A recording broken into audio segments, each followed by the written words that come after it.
السلام علیکم ورحمۃ اللہ وبرکاتہ۔ یزید پر لعنت نہیں کرنی چاہیے، کیا یزید شرابی تھا؟ انجینئر محمد علی مرزا نے جو بولا ہے، کیا وہ صحیح ہے یا غلط ہے، وہ آپ سن سکتے ہیں۔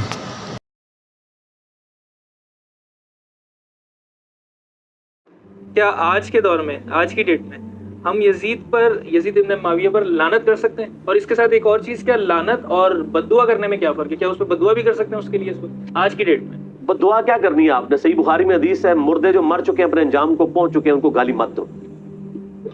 البتہ مردوں کی برائی کے ساتھ ذکر ہو سکتا ہے، اور وہ برائی جس کی وجہ سے امت افیکٹ ہو۔ آپ کل کو کوئی کہے گا جی غلام احمد قادیانی تو مر چکا ہے، اس کو برا کہنے کا کیا فائدہ؟ تو اس کا جواب آپ کو یہ دیا جائے گا کہ غلام احمد قادیانی جو پیچھے اپنی گندی تعلیمات چھوڑ گیا، جس کی وجہ سے امت آج تک سٹیک پہ لگی ہوئی ہے، اس کا کیا کریں گے؟ آپ رد کریں گے نا، اور بائی نیم ہی کریں گے۔ یہ کہتے ہیں نام نہ لو، تو بائی نیم کریں گے۔ تو یزید ابن معاویہ کا ایفیکٹ جو مسلمانوں پہ ہوا ہے وہ غلام احمد قادیانی سے بہت بڑا ہے۔ پوری امت دو ٹکڑے ہو گئی ہے، یہ تو ایک چھوٹا سا فرقی بن کے علیحدہ ہوئی ہے نا، تو پوری امت میں درار ڈال گئی ہے، اس کا آپ کیا کریں گے؟ تو یزید ابن معاویہ پہ آپ لعنت کرنے کے بجائے اتنی دیر فضائل اہل بیت بیان کریں۔ باقی اعلیٰ حضرت امام اعظم بریلوی صاحب کا فتویٰ ہے، بریلویوں کے لیے عرض کیا ہے، وہ کہتے ہیں ہم یزید پہ لعنت نہیں کریں گے، لیکن جو لعنت کرے گا اسے روکیں گے بھی نہیں، ہم سکوت اختیار کریں گے، کیونکہ امام حنیفہ نے سکوت کیا ہے، اور ہم یزید کے کفر کے معاملے میں بھی سکوت اختیار کریں گے۔ اور انہی کے بڑے بزرگ امام غزالی تو بہت آگے چلے گئے، انہوں نے کہا کہ یزید سے کوئی قاتلین نے حسین ہونا ثابت نہیں ہے، الٹا جو کوئی ایسا کرتا ہے وہ جھوٹی تہمت لگاتا ہے، اس پہ تہمت لوٹ آئے گی۔ تو پوری بریلویت جو ہے وہ امام غزالی ختم کر گئے، حالانکہ ہم تو ان کو اپوز کرتے ہیں کہ وہ غلط انہوں نے بات کی ہے،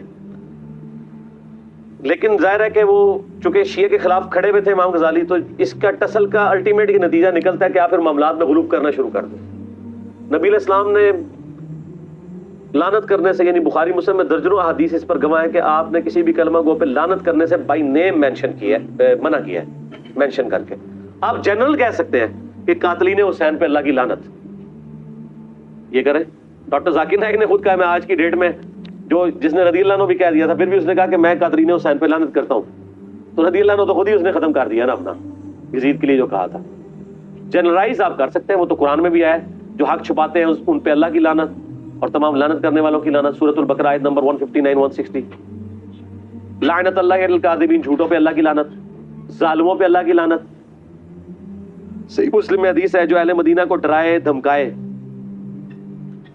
اس کو اللہ تعالیٰ پگھلا دے گا۔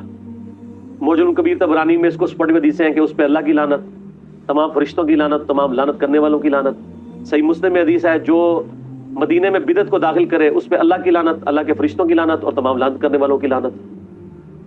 تو اس طرح جنرلائز آپ فارمولے کے طور پہ تو کہہ سکتے ہیں، بائی نیم مینشن کر کے لعنت کرنے کی ضرورت نہیں، لیکن اس کا یہ مطلب نہیں کہ وہ لعنت کا مستحق نہیں ہوا۔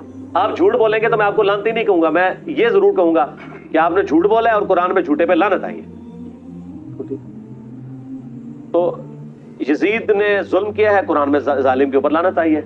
یزید نے فساد فی الارض کیا ہے، واقعہ حرہ کی شکل میں، خانہ کعبہ پہ چڑھائی کی شکل میں، اور سب سے بڑھ کر کربلا کی شکل میں، تو وہ لعنت کا مستحق ہو گیا فساد فی الارض کی وجہ سے خود بخود۔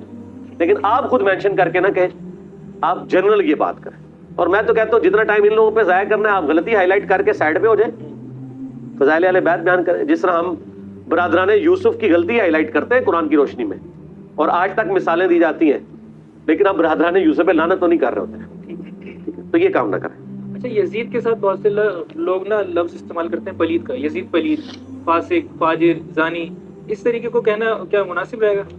پلید تو ہے نا جس نے پلیدی تو کی ہے، اور یہ زیادہ تر اعتراض اس پہ اہل حدیث کریں گے تو ان کو بتائیں کہ آپ کے جو بزرگ ہیں نا انڈیا پاکستان بنگلہ دیش میں، شاہ اسماعیل دہلوی جنہوں نے تقویت الایمان لکھی ہے، ان کی کتاب چھپی ہوئی ہے تذکیر الاخوان ما تقویت الایمان، آرام باغ کراچی سے، میرے پاس وہ پڑھی ہوئی ہے، ہم نے جے پی جی بھی اس کا ایک کلپ میں لگایا تھا۔ وہ تو جب بھی یزید کا نام لیتے ہیں تو لکھتے ہی یزید پلید ہے، حتیٰ کہ انہوں نے جو حدیث مسند احمد میں ہے نا کہ ایک دوپہر عبداللہ ابن عباس نے خواب میں نبی علیہ السلام کو دیکھا کہ خون کی شیشی اٹھائی ہوئی ہے، پرانگدہ بال ہے، اور آپ صلی اللہ علیہ وسلم پریشانی میں کھڑے ہیں تو وہ کہتے ہیں کہ میرے ماں باپ آپ پہ قربان، آپ کی حالت کس نے کی ہے؟ تو وہ نبی صلی اللہ علیہ وسلم ان کو جواب دیتے ہیں کہ آج میرے حسین اور اس کے ساتھیوں کو قتل کر دیا گیا کربلا میں صبح سے ان کا خون جمع کر رہا ہوں. یعنی ایک تمثیلاً اللہ نے خواب دکھائی. تو ابن عباس کہتے ہیں میں اٹھا، میں نے وہ دن اور تاریخ نوٹ کی اور بعد میں خبر ملی، ظاہر انٹرنیٹ کا دور نہیں تھا، کچھ ہفتے بعد خبر آئی کہ اسی دن حسین ابن علی کو شہید کیا گیا تھا. اس حدیث کو نقل کر کے شاہ اسماعیل دہلوی تذکیر الاخوان ما تقویۃ الایمان میں لکھتے ہیں کہ یہ حدیث اس بات پر گواہ ہے کہ نبی صلی اللہ علیہ وآلہ وسلم اللہ کی جنتوں میں حسین ابن علی کی شہادت کے اوپر غم زدہ ہیں. اور وہ یزید پلید، بار بار یزید پلید کا لفظ لکھتے ہیں، تو وہ پلیدی تو اس نے کی ہے. تو اگر کوئی اس کے لیے فاسق بھی استعمال کرے، فاجر بھی، ان کو چھوڑ دے.